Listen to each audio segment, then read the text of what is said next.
Magandang araw ho sa inyo lahat. Ngayon po ay Thursday. It's our prayer and exhortation. Tayo po ay manalangin o aming Ama. Ang kapayapaan niyo maghari sa bawat isa sa araw na ito sa pangalan ni Jesus. Amen. Let's proceed to Philippians 4 verse 19.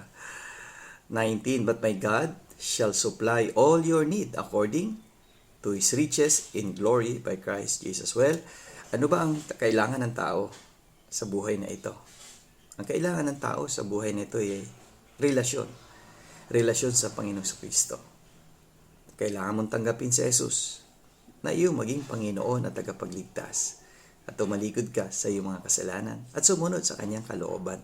Yun ang kailangan mo sa buhay na ito.